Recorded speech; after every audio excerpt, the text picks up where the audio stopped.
in the background of real estate. A little bit of statistics in terms of the industry of self-directed IRAs. There's approximately 900,000 self-directed IRA account holders as of about a year ago, and it's an emerging market, so thousands of self-directed IRA holders are rolling over dollars from traditional IRAs into self-directed account administrators such as Nexus and Todd's company, and then from there allocating to real estate or other investments. Real estate, based upon my own industry research, accounts for over half of all the investment alternatives. So of the 900,000 accounts that are self-directed currently in the country, over half of them, in some form or fashion, are investing in real estate. Now, it could be the REITs, it could be private loans, it could just be equity, but in some form or fashion, the majority of these alternative asset classes are focused in real estate. So in terms of the context of what we're talking about here today, most self-directed IRA holders have the highest level of comfort as well as experience with some form or fashion of investing in real estate. So being able to bring this up as an alternative is a real great way to give value-added information where, as Todd said, maybe they don't know what they want to do with the retirement account, but they want to be able to invest it. My portion that I cover in the company that I operate, we basically coordinate non-recourse loans pretty much throughout the country. And we've got a variety of different programs. Anyone know what a non-recourse loan is? Anyone know? What's a non-recourse loan? You don't have an obligation. If something happens along the way, they can't come up to your personal assets. They come up, they only can get what they can get. That's right. They can't attack you. They can't attack, that's an excellent answer. They cannot attach any other asset or any other personal guarantee. So no personal guarantee is allowed. So when you're talking with your investors, you have someone that has an account, and they say, I want to invest in real estate, and we give Todd a call, we coordinate with Jeff to get the entity set up and roll over that account. Okay, they walk through that process. They've got the paperwork set up, boom. They got $200,000 sitting in an account, and they're ready to pull the trigger on real estate. Now the next question is, should they have leverage or should they not? Okay, that comes down to both an economic issue. Okay, is there cash flow to support the repayment of the loan? And it also comes down to comfort level, right? Do they have a comfort level with, their level of sophistication as an investor? Do they have a comfort level with having leverage or not on the property? As you mentioned on the non-recourse loan, do you think lenders are willing to give non-recourse loans or not willing to give non-recourse loans in general? But the bank's taking Why are they not willing? No guarantee. What's wrong with no guarantee? Who do they go against? Who do they go against? So, how many of you like to shop around for lenders to get interest rates, right? Why do you do that? Get the best terms. Get the best terms, right? Get the best rate, cost for your clients. With non-recourse financing, there's only a couple of lenders nationwide that are offering it. And so I welcome you to check with other banks or other things like that, but my company, via my assistant, has called hundreds, if not thousands, of banks checking to see if they'll offer this. And we got like a dozen responses out of maybe 5,000 banks. And when we followed up with those banks on actual loan requests, do you want to know if they went through or not? No. The person at the low end of the totem pole of the banking said, oh, we can do it. And so we get all the documents and we put it forward, and they said, no, we're not going to do it. So from a little bit of background of what my company has done, we've already sort of paved the way a little bit in terms of the non-recourse financing. If you're able to find a banker that will do that, by all means, go ahead and use them. I just want to save everyone a little bit of hassle and say it's not readily available. Okay, I met with a community banker that I actually do banking with on the business side yesterday for an hour for lunch, gave him all the information. I said, you guys can set whatever rules you want for the non-recourse. Does that sound pretty fair? If you're a bank, you're sitting on a lot of money. Yeah, let's loan at 30% loan to value or 40% loan to value. I said, you guys give me the rules, give me the rates. I'm doing a national marketing campaign for this type of financing. I said, I have 40 people right now I could call. 40 people have contacted me within the last year looking for this financing. I can send you at least half a dozen deals within the next few months. I got an email this morning. What do you think he said? He presented it to his committee of lenders. What do you think he said? It's a great idea, but what was their hang-up? Guarantee. Right. Personal guarantee. Right. Here's the deal with the non-recourse piece. As you said, they can't personally sign for it. Anyone know why? Is it the bank's rule? This is important to know, and Jeff and Tom will touch on it. If you have a self-directed IRA holder, they purchase a piece of real estate, and they personally guarantee it, their entire retirement account could be subject to early withdrawal, the 10% penalty and tax, and additional penalties for violating that. And depending on how much time has elapsed, could be additional penalties. So they could basically implode their retirement account and have huge tax consequences, probably have to sell the property unless they have other liquidity in different accounts. So the fact that it's non-recourse is like a non-negotiable. Now, what are some of the benefits to the IRA holder that it's non-recourse? Less risk. Less risk? Why is that? When the IRA holder is, Yep. the deal goes bad, you only lose in the middle. You only lose what you put up. So from a lending standpoint, I do underwriting for some private mortgages that I work with and some investors. We're requiring a minimum of 40% cash down from the IRA holder to try to mitigate that risk. Plus, we're making sure that the property cash flows, we're getting full appraisals, we're doing comparable rent schedules on our appraisals to make sure that the market rent actually equals what the lease is. Because maybe they're leasing the, let's say it's a condo unit, maybe they're leasing that condo unit that's owned by someone's self-directed retirement account, and they're leasing that to a buddy of theirs. And the buddy's renting it for $2,000 a month. They come and do a non-recourse loan with me, the appraiser says, hey, this unit's only worth $1,200 a month. Which figure as an underwriter and as a lender am I going to use? I'm going to use the $1,200, okay? For the program that I underwrite for, if the IRA holder has to subsidize the expenses, do you think I'm doing the loan? No, I'm not doing the loan. Because what if they run out of money, right? If they run out of money, do I want to own the property as a lender? Think the lender does? No. Probably not. So that's sort of the benefit to the IRA holder. They can't go after any other assets within the IRA or personally. But there's limitations, okay? There's limitations on financing. There's a couple banks nationally that are doing it that we work with, and we know what their rules are and their guidelines, what they will and won't take. And we have to coordinate those files. There's also a couple regional banks there's one in Washington State and there's one in Colorado that we also work with as well. So we have a pretty good lay of the land as far as what the non-recourse loans are, and then implications for a lender, okay? Once that down payment is given, the loan is underwritten. Whatever's going to happen is going to happen. Either they're going to repay that loan, and the lender will be repaid, or if they don't repay it, if the lender somehow put too much leverage on the property, and let's say the property value went down, who's taking the loss? Lender. Lender's taking the loss. Is there anything they can do to recoup that loss? No. No. That's why non-recourse financing is hard to come by if you're talking with a community bank or someone else. Now, there are exceptions when you talk about larger commercial properties, let's say $1 million and up for a loan amount, things like that. Multifamily or office buildings, you get into sort of some commercial mortgage-backed securities, then they're more willing to do a non-recourse type piece. But for most transactions that you and I will do on a daily basis, there's just not a lot of options. So you can go to the next one. So who's making the non-recourse loans? It's probably a good thing to know, right? If you're going to tell a client, hey, you should roll over and get a self-directed account and set this up. And let's say they want to use financing. There's some national banks, private mortgage company, which I am, and then conduit lenders, which generally are life insurance companies, other institutional investors. And we work with we do our own loans portfolio, and then we work with conduit lenders and national banks. We actually understand the structure of the self-directed and how to be able to tailor the documents and the underwriter requirements to meet the guidelines of these different institutions.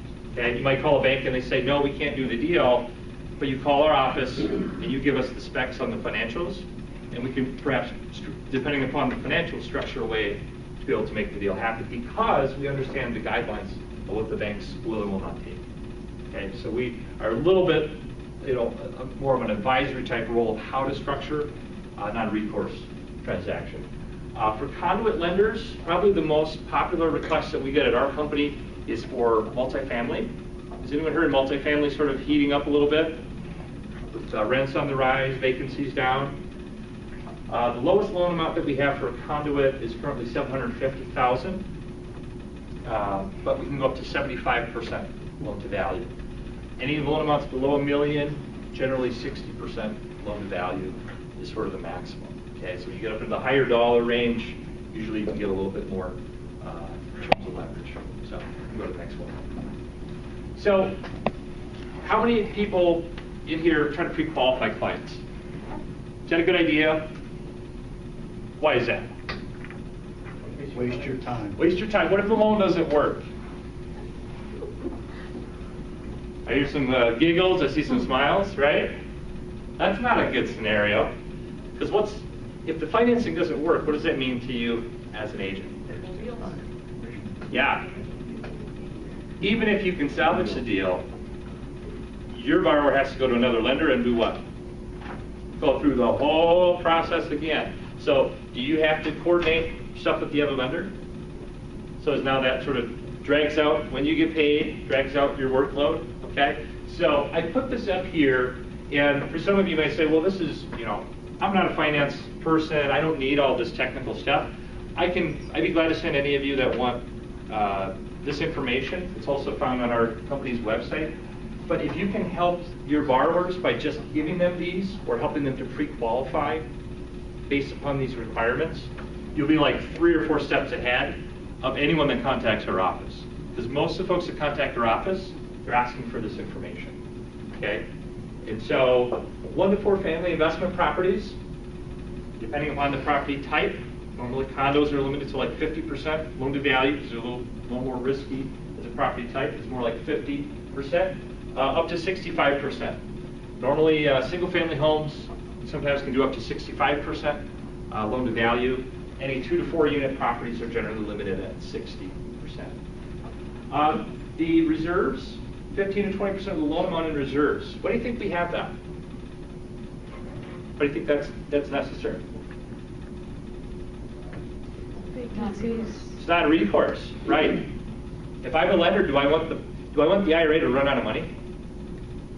No. What if they run out of money and let's say the borrower can't put another $5,000 in for the year and they're out of money, and let's say the renter bailed and they destroyed the property? Okay? So the requirement for the reserves is based upon the loan amount. And then, does anyone know how to calculate a debt service coverage? Okay, those of you that are commercial brokers, I'm sure do. You just take the total expenses and you divide what the rental income is into the total expenses. So your PITI, management fee, any other operating or ongoing expenses, you would net that out, and you have to have at least 25% income above whatever your expenses are per month. So how do non-recourse lenders mitigate risk? A large down payment. Make sure you have some cash reserves, a little powder in the keg, right, in case the tenant runs off or there's unexpected repairs. And then that the property itself cash flows. Private mortgage companies, like the company I own, we have a little more looser requirements in terms of reserves. We only require 10%, and we just have a 1% debt service. You have to break even with your expenses versus what the payment is. We'll do blanket loans, so we'll do a non-recourse on multiple properties, okay, which other conventional lenders won't do. Also do renovation loans or construction loans.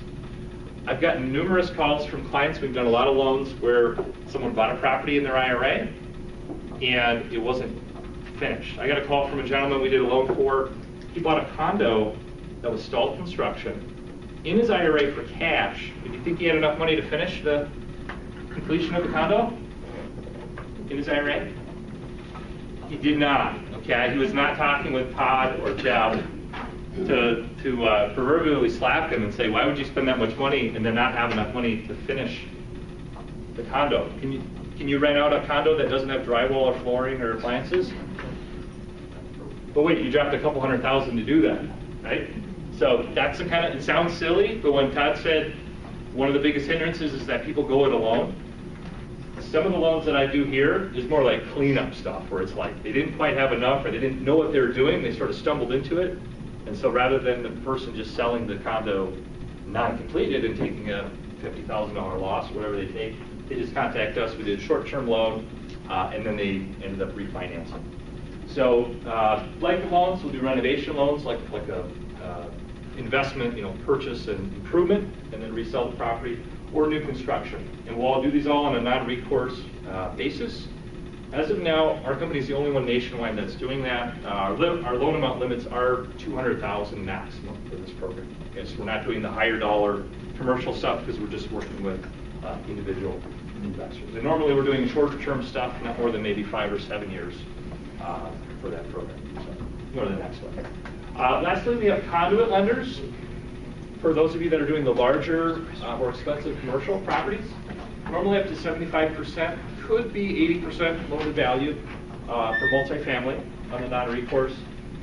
This is for a fully stabilized cash flowing kind of deal. Like the insurance company is giving the loan on the underlying asset. Like there's cash flow, there's stability and occupancy. They're just giving the lower rate note, and then the owner is putting the down payment and collecting the spread. So 1 1/4 debt service, fixed rate or fully amortizing products. If you have a investor, and I've told a few investors this the last probably year, the rates on this product are incredible. If you've got someone that's got $300,000 or $400,000 in a retirement account or more to allocate to multifamily, you can have them invested in their retirement account and in between like a 4.5 to 5.5 rate on a multifamily for like up to a 10-year fixed term. So other non-recourse loans generally are going to range between, depending on the program, 6% to the private loans, that are shorter term, could be in the, mid teens for interest rate. So because they're not readily available in the market. Okay, we can go to the next one. Lastly, I wanted to talk a little bit about something that our company has been involved with, and this is private real estate loans to or from IRA holders. So you may have an experienced real estate investor that wants to give a loan on behalf of their IRA. They don't want to own other properties, they just want to give a loan secured by a mortgage. Here are the two options to do that. Once you set up the self-directed with Todd and Jeff, you can use a facilitator like our company, which we tailor our loan programs to specified guidelines. Okay, and we do all the underwriting and the due diligence. Once it passes the scrutiny of being fully documented, then we have a list of investors that have expressed interest in funding these types of loans, and then we contact them. We take into account how long they want to hold the loan for. Some investors might say, I only want to do a 50% loan to value if I'm lending the money.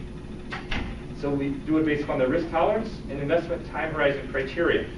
If you're investing in the retirement account and you don't need the money for a long time, you might be okay making an 8% return on a private note over a 5-year term or a 7-year term. Okay? If you're nearing the retirement age where you want to draw that out, then maybe you want a shorter term type loan. Or you could locate the investment and fund the transaction yourself. Okay?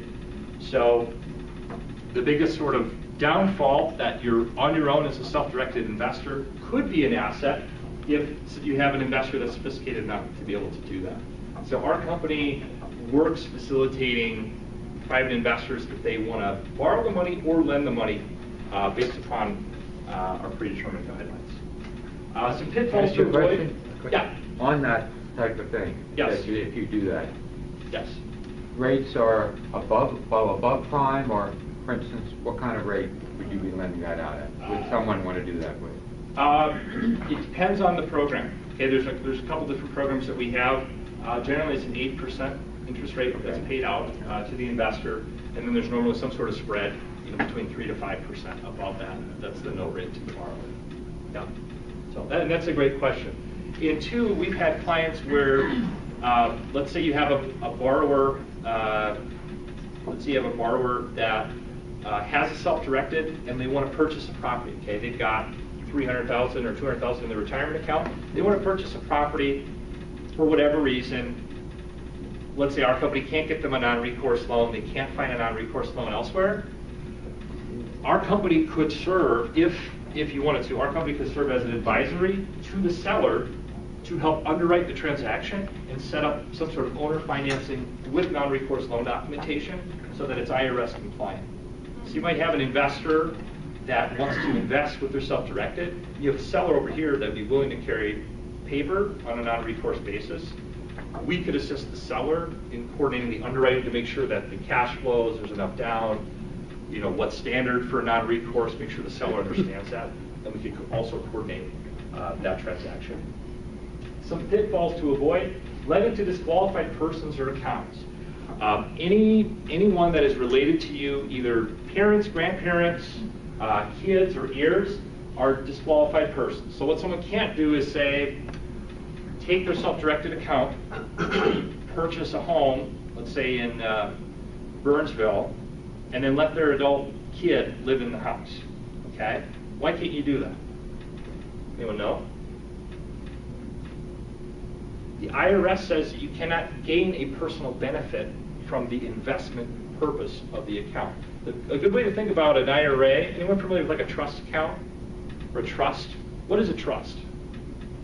How does a trust work? Can you just do whatever you want with the trust? If it's not a, if it's just a trust, it's not irrevocable, yeah, I Yep. can do whatever I want with it. You do whatever you want. Yeah. Yep. If it's a trust that you can't change any of the terms of, you have to go within those guidelines, right? Where you've actually broken the terms of the trust. Think about the IRA or the self-directed account as a trust. And the IRS is the one that writes all the rules, right? And the IRS is writing the rules, because if you violate the rules, then what happens? You got to pay out, right? So as long as you're not lending or allowing a disqualified person to use the property, and providing the non-recourse loans to ensure IRS compliance.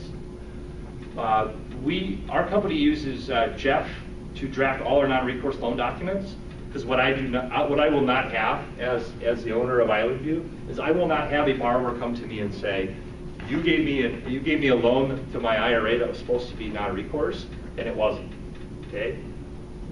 Jeff handles the paperwork on that, because if somehow there's a personal guarantee in there, now all of a sudden we have actually assisted the borrower in imploding their retirement account.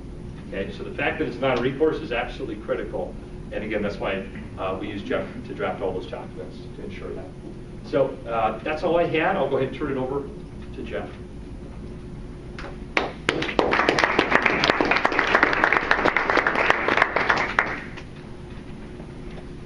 I know it's 12:30, but I'll make up for it by giving you free legal advice for a few minutes. That seems to always quiet people down. I'm going to talk a little bit about the legal issues involving self-directed IRAs. Josh touched on one of them there with the disqualified persons. I'm just going to go a little bit more detail on that, talk about prohibited transactions, and then we're going to get into a couple other issues here. Let me see if I can get this to work here. There we go. We're going to talk about how to have checkbook control over the IRA through the use of an LLC. That's my big role in all this stuff, is setting up the LLCs. We'll talk about the advantages of that, and we'll talk real briefly about some other legal risks that are out there involving the use of self-directed IRAs for real estate investment. The big thing you need to be aware of if you're going to do this, or if you're going to advise someone that you know that you're working with to do this, is the self-dealing rules, and that's in Internal Revenue Code section 4975. It says that an IRA owner can't use his or her IRA to engage in certain prohibited transactions without incurring the taxes, interest, and penalties that Josh was talking about a minute ago. It's treated as an early withdrawal, and you get hit with all taxes and penalties, which is exactly the reason you're trying to avoid when you're setting up these kinds of accounts. Prohibited transaction is a transaction involving a disqualified person. Disqualified persons are what Josh mentioned: your spouse, your parents, grandparents, lineal descendants, children, folks like that. That's who is considered a disqualified person. And if you're doing transactions like that within your IRA, you're going to have a problem. I had someone that I had to turn away one time because they were going to buy a piece of property within their IRA and rent it to their wife's business. Couldn't do that. It includes trusts and entities. Trust for the benefit of disqualified persons, as well as entities controlled by disqualified persons. They're all kind of one big umbrella.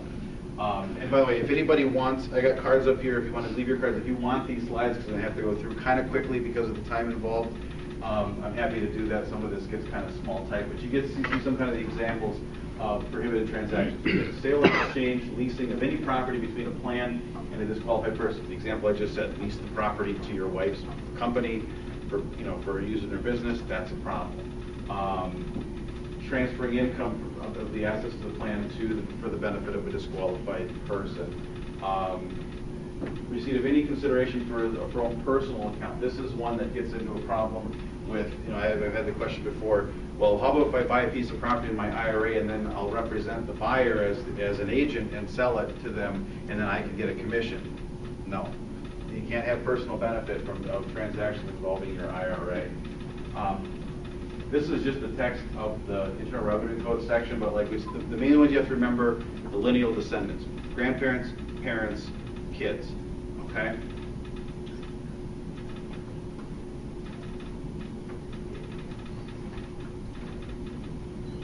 There we go. Okay, so you want to remember when you're talking about the legal risks, you want to remember prohibited transaction and disqualified persons. And that's when someone comes to me and wants to do some kind of a deal involving their self-directed IRA, the first thing I ask, they'll come to me and say, I want to set up an LLC. Todd sent them over to me or Josh sent them over to me. The first thing I say is, what are you planning to do? And we walk through, we break down the transaction to figure out what exactly they're proposing to do. And occasionally I got to turn somebody away because I'm like peeling back the layers of the onion and I find a spot where it's rotten, right? Something didn't work, they're going to violate the rules, and I got to tell them that. Otherwise, if I don't, then it's going to be my head and my malpractice carrier later on when they get hit with it, when the IRS comes calling, okay? So that's the first piece that I do before we even set up an entity for a client is to dial back and figure out what exactly they're trying to accomplish. If that doesn't work, then they have to come up with some other way of doing it. Where my role comes in is Todd sets up the account, and where I come in is actually in setting up an LLC for the IRA owner. Now, a lot of you probably, if you're doing any kind of investment real estate already, you're probably already using LLCs, as a liability limiting measure. A single member LLC is a wonderful vehicle in this kind of investing context because, of course, for federal income tax purposes, it's disregarded. There is no separate tax return. They're very easy to administer, and in this case, it makes the administration of the investments even easier because the IRA owner is able to write checks, able to sign purchase agreements, sign closing papers, rather than having to go back to Todd's office or whoever your administrator is to sign documents for the transaction. Okay. There was a case called Swanson versus Commissioner. It was a tax court case, and this was the case that's relied upon by those of us that are doing this for justification that you can form a new entity, issue ownership units, membership interest to the IRA, even when the IRA owner is the president or chief manager of the LLC. Okay. Everybody asked me, can I have somebody else? So and so said I need to have somebody else. If you can find if you can have a CPA or some other independent person that you trust, that you trust enough to manage your investments through your LLC, I say go ahead and do it. God bless you. 99.9% of my clients don't have that person. They're representing themselves in this, so they serve as the manager of the LLC, and to date haven't had anybody that's had a problem with that. And it's the Swanson case that's the justification for this. So if someone's coming to me, it's because they want to buy real estate within their IRA, and Todd's probably told them it's a lot easier for me and for you if you go call O'Brien and have him set you up with an LLC. We do it pretty quickly, pretty inexpensively, and get that going. One point of note, one caution thing, I've had some people that want to come to me, they already have signed the purchase agreement, and say, I want to set up an LLC. Can't do it. You have to have the LLC set up, ready to go, before you sign that purchase agreement. You can't assign it over. Now you're doing self-dealing transactions because now you're doing an assignment to your LLC. I was going to say, well, I'm just going to close it and then I'll quit claim it over to my LLC. Even worse. Can't do that either. The LLC has to be up, ready to go. So if you're going to do this, or if you have someone that you know is going to do this, if they want to use the LLC route, they want to go the checkbook control route, they need to be in my office before they're going to sign a purchase agreement, or they're going to have problems. Like I said, LLC is IRA or not, the LLC is the ideal liability limiting entity for real estate investment, especially with a single member, because the single member, of course, it's just disregarded.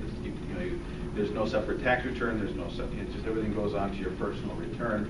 In this case the IRAs, you don't have that issue, so that's even easier. The IRA owns the LLC, and the IRA owner serves as manager and governor of the LLC. Now, Todd, correct me if I'm wrong. One thing you have to do if you are the manager of the LLC, you've got to get a statement at the end of every year as to the performance of your investment account with Todd's company. So as the manager, you've got to give him, what you have to do is not a matter of him signing documents, you've got to give him the information as to what's been purchased and sold through the IRA, what activity's been gone on through the LLC that year, and what's left in the account. Because you set up a separate bank account and the IRA investment goes over into the bank account. So that's one, still you have that continuing interaction. You do have some accountability back to your administrator to let them know what you've been doing with the as a manager of the LLC in terms of the funds, because he's got to give you a statement at the end of the year telling you what that you would use for your, just like you would get your Fidelity statement or your Schwab or whatever other kind of IRA or retirement account statement that you get. So, what is it that I do if I'm setting up an LLC? Everybody's like, well, I could just go online on the Secretary of State and get that one-page form and file it, pay the filing fee, and it's done, right? No. When you come to me to do an LLC, we put together the Articles of Organization. It's a little bit more substantial than the Secretary of State form. They have the default is like 4 questions. There's a few things in the LLC statutes beyond the scope of today's presentation that the default provisions in the LLC statute that we address in our articles that the Secretary of State's form does not take care of that. We give you bylaws, contribution agreement, and that's a key piece here because there's some magic language that Todd's company wants to see in that contribution agreement, and they actually sign it on behalf of your IRA account. You don't sign that. Typically, if you were coming to me and setting up just a regular old LLC, you would sign that as the owner and the manager. In this case, Nexus signs the contribution agreement on behalf of the member, and then you sign it as the chief manager. You have some written actions of the Board of Governors, and we get a separate tax ID number for the LLC. This is all creating a paper trail to show that this thing is separate from you, that it's funded correctly, that it's not you using IRA funds for your personal use. This is an investment through your self-directed IRA. The last point I want to touch on, and we'll take questions here at the end because I know I'm going through this very fast. There's some other risks, and this is one: unrelated business income tax. UBIT is income derived from sources unrelated to the primary function of the IRA account, and those things may be subject to tax, okay, but there are exceptions. And there are some instances where rental income may be subject to UBIT. Now, I'm not a tax advisor. My advice, and Todd touched on earlier, besides having me if you're going to set up an LLC, is you want to talk with the tax advisor on this to make sure that whatever you're doing doesn't trigger a UBIT issue, okay? There are exceptions, and so I have a lot of clients that are using this to own rental properties. You just have to be careful, and you have to have your team of advisors to give you proper advice. So, last thing I want to point out. Actually, no. That was it. So, I went through it really fast, but I don't like being denied lunch myself at presentations, and so I want to make sure that I have. If you want copies of the slides, I'm happy to give them to you. Just give me your card, and I'll email them to you. Are there any questions about all that stuff that I just shouted you? Everybody absorbed it. It's just perfect, right? You got it. All right. Well, every year, so the company that's within the IRA, you need to basically send the books, or your operating